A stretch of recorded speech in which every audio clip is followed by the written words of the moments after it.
Hey guys, and welcome back to my channel. I'm so happy that you clicked on this video today. This is a part 2 to my VSCO girl morning routine. If you want to watch that before this one, after this one, whatever, make sure you check it out and watch the whole thing. There's an important message I want you all to get at the end, and this is the part 2 to this message. So we're going to be talking more about your self-worth, because last time my camera died, I wasn't able to talk about everything I wanted to, and then I got so much feedback about that first half. I had a ton of people DMing me saying that this was something that they have felt really strongly about and they've needed to hear. I've had people tell me this has been a really big struggle for them and this was like good advice. People from my school, people just on Instagram, whatever.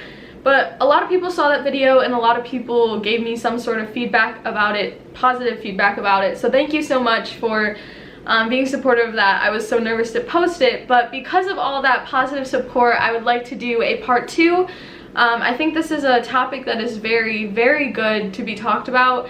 Yeah, so I took some notes on my phone. I don't know if I'm going to be following in any of them. They're basically just verses and stuff, but I have my Bible too. But yeah, I want to talk about self-worth of social media self-worth versus what God really says about your self-worth. So here we go. I'm very nervous to be filming this right now, but I know it's going to be so good. So yeah, let's get into the video. There's a few questions that I've been asking myself a lot lately, such as, who would I be without social media? If I had never been introduced to social media, if social media didn't even exist, would I still be the same person I am? And that makes me wonder, how has social media changed me? For the better, for the worse, whatever. And then also, I take it even a step farther, and who would I be if I didn't go to a public school? We often let the people we surround ourselves with and the hobbies we do and what we are looking at on the internet, etc., change who we are as people. For example, Instagram, there's so many studies of people getting like depression from it, and that's crazy because it's just a social media and we're all humans on there.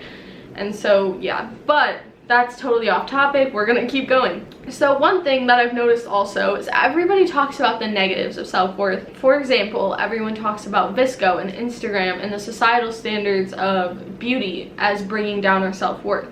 But I want to talk about something that can bring up your self-worth and how to get your self-worth restored. And once you have that self-worth, that's when you can really start to learn self-love.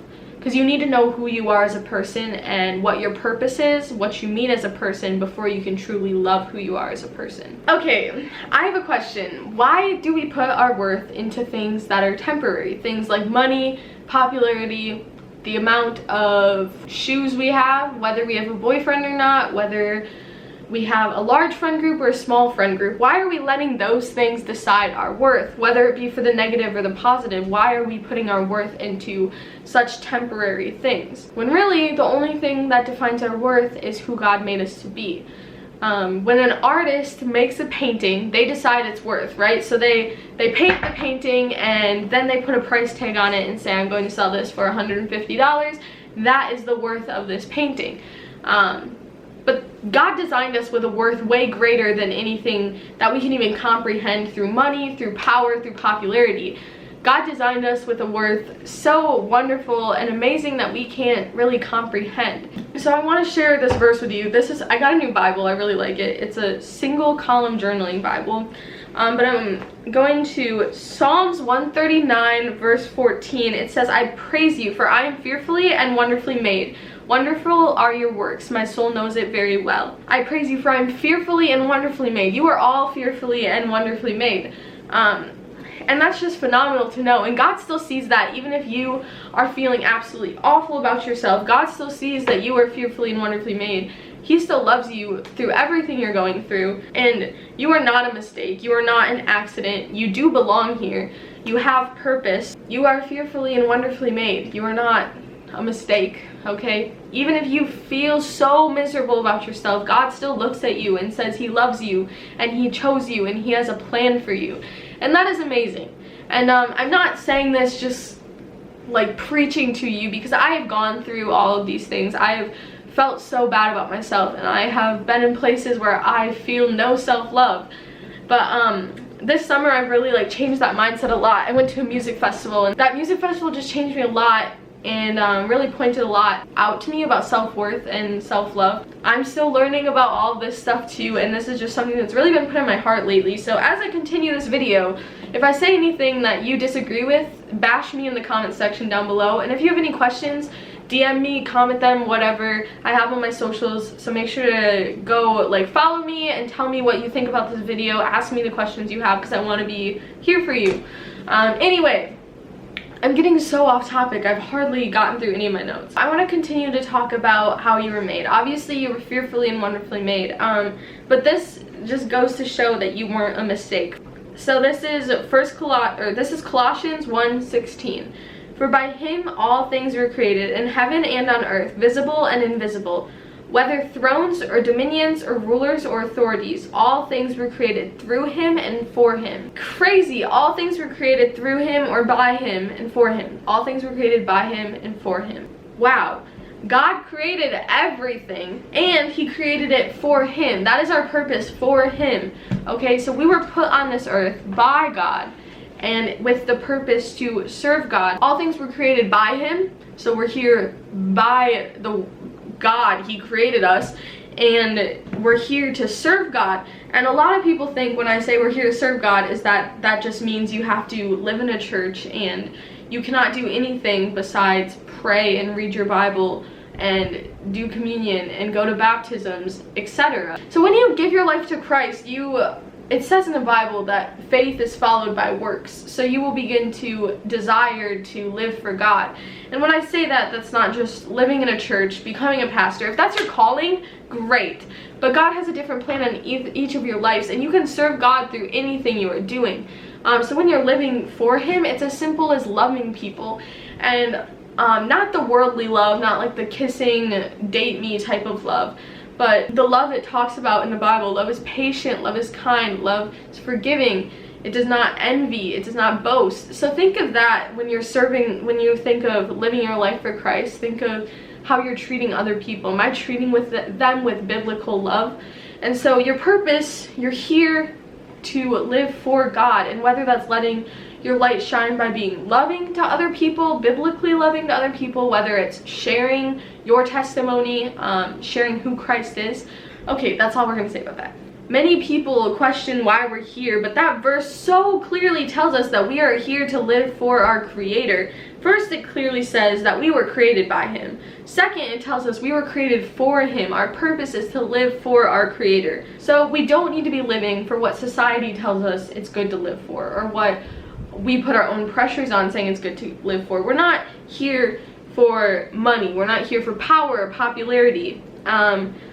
The Lord commands us to live for him, and he will provide the rest. He talks about how he provides for the birds in the air, and he provides for the trees, so why won't he provide for us? And that's such a good point. People are so worried about what their next meal is going to be and what tomorrow looks like, but let's worry about today. God will provide. And that doesn't mean I can just sit in this chair and be like, all right, God, where's my food? Serve it up, make it magically appear. You have to do your side of the work too, but don't invest your worth into things that are temporary. Invest your worth into God, and he will provide for you. So once we give our lives to Christ and we let him just lead our life, some great things happen, right? Once you get saved, you will still have difficulties. I'm not saying Christians are perfect and believers in Christ, we're not perfect. We're all still human. But Psalms 46:5 says, God is in the midst of her. She shall not be moved.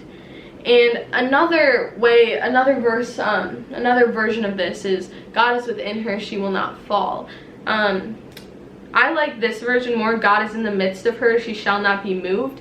It just shows, like, when you have God in you, when God is within you, you won't fall, you won't be moved. You have the most strength ever, because God says faith of a mustard seed can move mountains. So if you have faith and you have God inside of you, you won't fall, you won't be moved. And that's so powerful to know.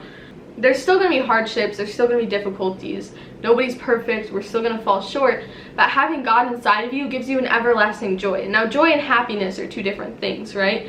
So I'm not saying every single second you're just going to be smiling and loving life, but you'll have this joy, this forever hope, because you have Christ, and you know that you can get through this because you have Christ. I hope that made sense. Now we're going to 1 Peter 3:3-4, which says, do not let your adorning be external, the braiding of your hair and the putting on of gold jewelry, or the clothing you wear. But let adorning be the hidden person of the heart, with the imperishable beauty of a gentle and quiet spirit, which in God's sight is very precious. Alright, so what this is saying, whoa, I'm like, the ankle changed so much, I didn't even look up. What this is saying is that we shouldn't let, it says the adorning being like your beauty. Do not let your beauty be external. Don't let the braiding of your hair, putting on a gold jewelry, the clothing you wear, that is such a big one. Don't let those things define your beauty. It says that it's in the hidden person of the heart is where the imperishable beauty is. Imperishable. Imperishable means like never ending, like that doesn't die off. Our beauty will die off, you know. Why are we putting our beauty and our worth into things that are perishable, things that are going to die off? We're going to die, and that's just how it is. Why aren't we putting our worth into our soul and focusing on having a gentle and quiet spirit, which in God's sight is very precious? It says that in this verse, in verse 4. And why not put our worth into our soul when that's eternal? Our soul's either going to heaven or hell, and so we need to be focusing on our soul and on our relationship with Christ, which is where our real worth comes from, not on the things that are going to perish. The physical beauty is so temporary, so focus on your internal beauty. So I'm reading this straight off my notes. Society makes it feel that we need certain brands of clothes, we need makeup, and we need to show off our bodies if we want to be called beautiful. So first off, as far as clothing brands, yes, it'll be great. Maybe sometime you get some extra cash and you want to buy a nice pair of jeans, some high quality name brand jeans. Go for it. But that still does not define your worth or your beauty, okay? There's a difference between treating yourself and letting that define you. Same with makeup. I love doing makeup. I think it's so much fun to do people's makeup. But makeup does not define how beautiful somebody is. And as far as showing off your bodies, you don't need to do that to be beautiful, okay? Guys and girls, you don't need to do that to be beautiful. Obviously, we should still look representable, right? Still, you know, don't just like wake up, your hair's a mess, you're in your pajamas, and you're like, I'm gonna go to my interview for my job like this. You know, you need to still be like representable, but don't let it define you if you wake up with a zit. Don't let it define you if you don't have makeup on, okay? You're beautiful. So yeah, put your worth more into who you are, who God made you to be, and how you act than what you're wearing and how you look that day, okay? Okay. I have one more point I want to talk about. I just want to remind you that you are loved and you are beautiful. If you feel like a mistake, you're not. If you feel like there's no purpose here, that's wrong. God has created you and he has given you purpose to live for him. And living for him, as we talked about, can be done everywhere, no matter where you're at. You can be a bartender living for the Lord. It could be difficult to not slip up, but you can live for the Lord in any situation, okay? You can live for the Lord as a YouTuber. You can live for the Lord as a teacher, as a student, as a sibling. You can live for the Lord in whatever situation you are in. God is willing to work with you through your situation that you are currently in. And if you are looking for more help understanding your self-worth, feel free to DM me, contact me. I have my social medias in the description, and I truly mean that. I really want to help you guys understand your self-worth. And if you're like a school friend of mine watching this, I don't know if my school friends watch this really, but if you are, like, just talk to me someday and ask me about this. I love talking about this stuff, I really do. And as I was saying, this is not something that I'm trying to like preach at you and make you feel like I'm superior, because I've gone through the lack of self-worth and I've struggled with that, and I'm trying to help you guys to not struggle with that either. And even just looking up on the internet, like look up verses about God's purpose for me, or look up who does God say I am, and so many things will come up. It's just crazy. I definitely recommend reading those chapters that I gave you. Psalm 139 is a really good one, but I'll have the verses in the description. And yeah, so I encourage you to read from those chapters. I know this was sort of all over the place, but the moral of the story is you have purpose and you are worth so much more than what this world has to offer you. I'm going to be doing more parts to this series just as time goes on. I've gotten so much feedback about the first video, just the impact it's had on people's life, and I'm so happy that's impacted y'all, and I just can't wait to be making more of these videos and talking to you guys about this stuff. I know this was a long video. I'm sorry that it was all over the place. But yeah, I love you all so much, and thank you for watching. The Lord loves you, and you have purpose. You are not a mistake, and you are beautiful and loved just the way you are. Okay, that's enough of me talking. This is so long of a video. Okay, bye. I will see you guys in the next one.